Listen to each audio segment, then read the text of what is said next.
सुप्रभातम बच्चों। आज हम पढ़ेंगे षोडशा पाठा ब्रह्मवादिनी मैत्री।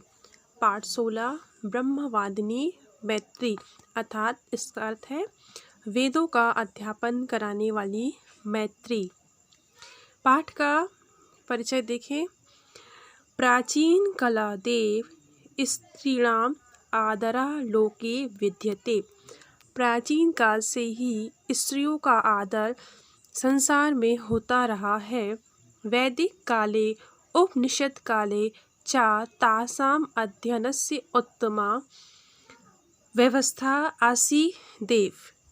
वैदिक काल में और उपनिषद काल में उनके अध्ययन की उत्तम व्यवस्था ही थी। उपनिषद काले स्त्री शिक्षाया महत्वम अधिकत्वम आसीत। उपनिषद काल में स्त्री शिक्षा बहुत ही अधिक महत्वपूर्ण हो गई थी। ताम वेदा अध्ययनम अपि कुर्वन्ति स्म। वे वेद का अध्ययन भी करती थी। तासाम उपनयन संस्कारा अपि भवति स्म। और उनका उपनयन संस्कार भी होता था। मध्य युगे परिक्रिया क्रमणे तासाम स्थिति शोचनीयतया गता। और मध्य युग में दूसरों के आक्रमणों से उनकी स्थिति शोचनीय हो गई। स्त्री शिक्षाया मार्गा अवरुद्ध अभवत्। और स्त्री शिक्षा का मार्ग अवरुद्ध हो गया।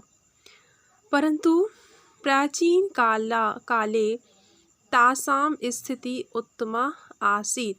परंतु प्राचीन काल में उनकी स्थिति बहुत अच्छी थी। नार्यः न केवलं पठन्ति स्म अपितु पाठयन्ति स्म। नारियां न केवल पढ़ती थीं बल्कि पढ़ाती भी थीं। मैत्रेयी न केवलं शिक्षिता तपस्विनी स्त्री अपितु प्रसिद्ध अध्यापिका ब्रह्मवादिनी आसीत। मैत्री न केवल शिक्षित तपस्वी स्त्री थी बल्कि प्रसिद्ध अध्यापिका और वेदों का अध्यापन कराने वाली थी। उपनिषद काले तस्य महती प्रतिष्ठा आसीत। उनका उपनिषद काल में उनका महत्व सम्मान था।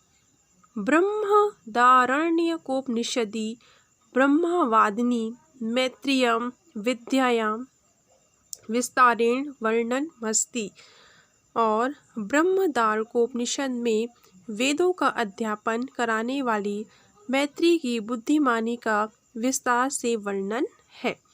तामेव संक्षेपेण प्रस्तुति पाठो अयम्। और उनको ही संक्षेप में यह प्रस्तुत किया जा रहा है। इस पाठ में जो मैत्री है उनके जीवन के बारे में कुछ अंश को यहाँ पर बताया गया है। भारतीय समाजे नारी सदैव सम्मान्य पूज्या च अस्ति। अतएवोक्तम्।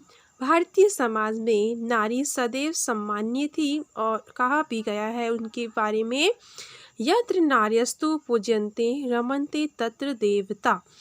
यत्रेतास्तु न पूज्यन्ते सर्वास्त्र फला क्रिया।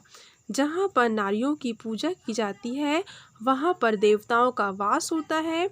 और जिस स्थान पर इन तत्रेतास्तु पूज्यते सर्वास्त्र फला क्रिया, और उस स्थान पर सारे कार्य सफल हो जाते हैं। आगे हम देखेंगे यत्र नारीणाम आदर भवति तत्र देवता स्वयं निवसन्ति। अर्थात जहाँ पर नारियों की पूजा होती है वहाँ पर देवता आनंदित होते हैं। परम यत्र तः अपमानिता भवन्ति तत्र सर्वाणि कार्याणि विफलानि भवन्ति। और जहाँ पर इनका निरादर किया जाता है वहाँ पे सारे कार्य विफल हो जाते हैं। भारते वैदिक काले उपनिषद काले च नारी शिक्षिता आसीत। भारत में वैदिक काल में और उपनिषद काल में नारी शिक्षित थी।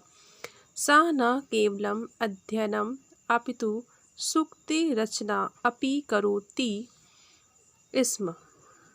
वह न केवल अध्यापन कार्य करती थी अपितु सूक्ति की रचना भी करती थी। वैदिक काले अपाला घोषा विश्ववारा मैत्री एतादृश्यम ब्रह्मवादिनीयम आसन। अर्थात वैदिक काल में अपाला घोषा विश्ववारा मैत्री ये कुछ स्त्रियां थीं।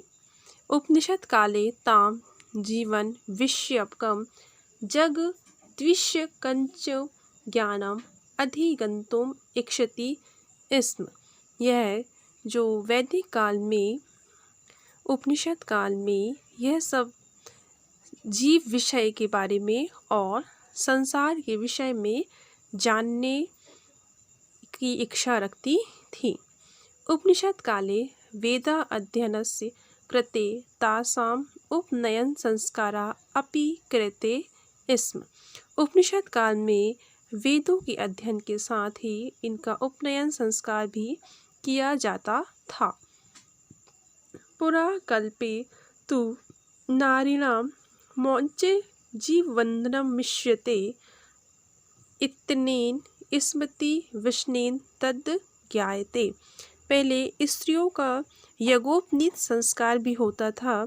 इस स्मृति के वाक्य से भी यह ज्ञात होता है। याज्ञवल्क्य भार्या द्वयम आसीत्। भार्या का अर्थ होता है पत्नी। तो जो याज्ञवल्क्य जी थे उनकी दो पत्नियां थीं, कात्यायनी मैत्री च।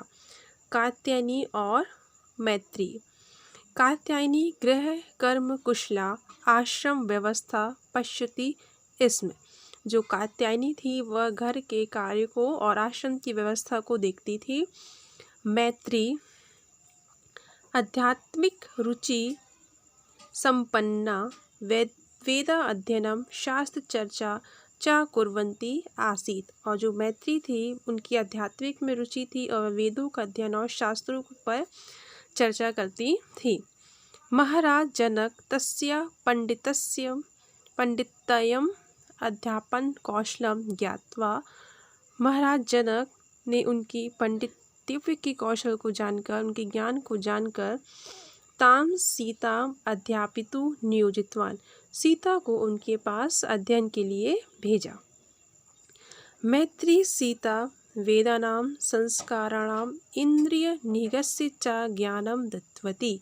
मैत्री ने सीता को वेदों और संस्कारों और इंद्रियों को वश में करने का ज्ञान दिया। एतादृशेन अध्यापनेन दृढ़ संस्कारे च सीता स्वजने संकट काले अपि न विचलिता अभवत। ऐसे अध्यापन कार्य और दृढ़ संस्कार वाली जो सीता ने अपने जीवन संकट काल के जीवन में अपने मार्ग से विचलित नहीं हुई। आगे देखें। एकदा याज्ञवल्क्य मैत्री कात्यायनी च आहूतवान तथा उक्तवान। एक बार याज्ञवल्क्य ने अपनी पत्नी मैत्री और कात्यायनी को बुलाया और कहा, अध अहम गृहस्थाश्रम त्यक्त्वा संन्यास आश्रम स्वीकरोमि। अब मैं गृहस्थ आश्रम का त्याग करूँगा और संन्यास आश्रम को स्वीकार करूँगा। मम गमनांतरम युवयोः मध्ये कलह मा भवतु। मेरे जाने के बाद आप दोनों में कलह ना हो, लड़ाई ना हो। अतः संपत्ति विभाजनम कृत्वा एव गच्छामि इति। इसलिए मैं संपत्ति का विभाजन करके जा रहा हूँ। पत्यु निर्णयम श्रुत्वा मैत्री चिंता मग्ना अभवत। पति के निर्णय से जो मैत्री है वह चिंता मग्न हो गई। यदि मम सर्वाधारा पति, यदि मेरे सर्वस्व आधा मेरे पति संन्यासम स्वीकरोति तहिम एतेन नश्वरेण धनेन किम। इसलिए मैं ऐसे नश्वर धन का क्या करूँगी। इति विचित्यम सा उक्तवती। ऐसा विचित्र बातें कहा। भगवान अनेन ऐश्वर्येण युक्ता पृथ्वीं प्राप्य अहम अमृता भविष्यामि वा। कहा कि हे भगवान, यदि ऐसे ऐश्वर्य से धरती में जो ऐश्वर्य है उसको प्राप्त करके क्या मैं अमर हो जाऊंगी? नहीं। धनेन धनिका मनुष्य यथा जीवनम सुखने व्यापयति। उन्होंने कहा नहीं, ये जो धन है मनुष्य की सुख सुविधाओं के जीवन के लिए है। ततः भवत्या अपि जीवनं सुख भवेत् परम एतेन धनेन अमृतत्व न प्राप्यति। और इस धन को प्राप्त करके तुम अपने जीवन को सुखमय बना सकती हो, परंतु इस धन से अमृतत्व प्राप्त नहीं किया जा सकता है। ऐसा उनके पति याज्ञवल्क्य ने कहा। तच्छ्रुत्वा मैत्री अभवत्। ऐसा सुनकर मैत्री ने कहा, यदि वित्तेन नाहम अमृता भविष्यामि, यदि इस वित्त से धन से अमृत प्राप्त नहीं होगा, धनम स्वकित्यम किम करोति, ऐसा धन का मैं क्या करूँगी। यत् अमृतत्व साधनम अस्ति तद वदतु भवान। अमृतत्व का साधन हो वह मुझे बताओ। स्वपत्निया ब्रह्म जिज्ञासा ज्ञात्वा याज्ञवल्क्य आत्मनिरूपणम आरब्धवान। अपनी पत्नी की ब्रह्म ज्ञान जिज्ञासा को ज्ञात करने के लिए याज्ञवल्क्य ने अपने आत्मनिरूपण करना प्रारंभ कर दिया। मैत्रेय पत्न्या कृते पति प्रिय भवति पुत्रः प्रिय भवति। कहा कि पत्नी के लिए पति प्रिय है और पुत्र प्रिय है। परम स पुत्रस्य कृते पत्न्यो कृते व प्रियम न भवति। परंतु पुत्र के लिए कोई भी प्रिय नहीं है। अपितु आत्मने कृते प्रिय भवति, अर्थात वह आत्मा के लिए प्रिय है। तथैव धनम प्रियम भवति, और धन प्रिय है। देवा प्रिया भवन्ति, और देवता प्रिय है। परम सर्वम आत्मना कृते एव, और सर्वत्र आत्मा है। यस्मिन् आत्मनि वयम स्याव्याम सा एकः एव, जो हम आत्मा देखते हैं वह एक ही है। अयम ब्रह्माण अयम क्षत्रिय इति एतेषां शरीराणि विभिन्नानि, परंतु तेषु शरीरेषु सर्वेषु आत्मा एक एक। हम जो क्षत्रिय वैश्य देखते हैं, हमारे शरीर भिन्न है परंतु हमारी आत्मा एक है। यह सर्वाणि भूतानि आत्मनः, यह सभी भूत मनुष्यों में एक आत्मा है। भिन्नानि पश्यन्ति सा मुक्ति प्राप्तु न शक्नोति, जो भी व्यक्ति आत्माओं को भिन्न समझता है वह कभी भी मुक्ति प्राप्त नहीं कर सकता है। शरीरेषु सर्वेषु शरीरेषु एका एव आत्मा इति या जनाति सा मुक्ति प्राप्नोति। संपूर्ण शरीर में एक ही आत्मा है, संपूर्ण व्यक्तियों में एक ही आत्मा है, जो ये जान लेता है वह मुक्ति प्राप्त कर लेता है। अयम आत्मा एव अखिलस्य विश्वस्य आधारा इति, आत्मा संपूर्ण विश्व का आधार है। कथम इति ताम मैत्री आपश्यत, मैत्री ने यह पूछा। याज्ञवल्क्य उदाहरणेन स्पष्टता कृतवान, याज्ञवल्क्य ने एक उदाहरण से स्पष्ट किया। यथा सर्वस्य जलस्य समुद्र एव आधार, सभी जल का आधार समुद्र है। समुद्रतात् निर्मितं जलम पुनः समुद्रे एव विलीना भवति, समुद्र का जल पुनः समुद्र में विलीन हो जाता है। तथैव ब्रह्म तत्वात् निर्मितम विश्वम तत्र विलीना भवति, वैसे ही जो ब्रह्म तत्व है निर्मित है वह विश्व में विलीन हो जाता है।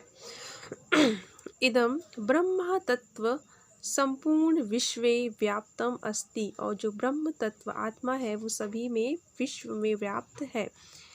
यथा शक्र जले सर्वत्र